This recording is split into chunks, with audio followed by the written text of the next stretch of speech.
জানতে চান যে সৌদি আরবে কোন কাজগুলো একটু ভালো হবে, যেখানে আমরা স্মার্টলি চলতে পারবো, তো তাদের জন্য কয়েকটা কাজ।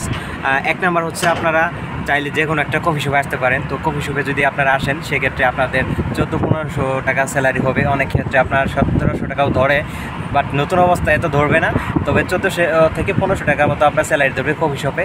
আপনারা যদি কফি শপে কাজ করেন তাহলে দেখা গেছে যদি এখানে কাজ ভালোভাবে শিখে যেতে পারেন সেক্ষেত্রে 1700-1800 বা 2000 টাকা পর্যন্ত স্যালারি কিন্তু হয়ে থাকে। আর এখানে কাজ করলে আপনারা কিন্তু রোদ্রে যাওয়া লাগতেছে না, একদম এসির ভিতরে কাজ করতে পারতেছেন, এটাই আর কি। আর দ্বিতীয় হচ্ছে যে আপনার সুপার মার্কেটে যদি আপনারা আসেন সেক্ষেত্রে আপনার 1300 থেকে 1400 টাকা স্যালারি হয়ে থাকবে। যদি আপনারা ক্যাশের এই সাইডে থাকেন সেক্ষেত্রে হয়তো বা প্যারা থাকে, বাট সেক্ষেত্রে একটু বেশিও থাকে স্যালারিটা, সমস্যা নেই। আর যদি আপনার বাইরের সাইডে হয়ে থাকেন সেক্ষেত্রে কিন্তু আপনার 1000-1200 টাকার মতো কিন্তু স্যালারি হয়ে থাকে। তো এখানেও যদি আপনি কাজ করেন সেক্ষেত্রে কিন্তু স্মার্টলি চলাফেরা করতে পারবেন। বড় বড় সুপার মার্কেটে যদি কাজ করেন সেক্ষেত্রে আপনার বাইরে যাওয়া লাগতেছে না, রোদে যাওয়া লাগতেছে না। তো এটা হচ্ছে একটা আরামের কাজ।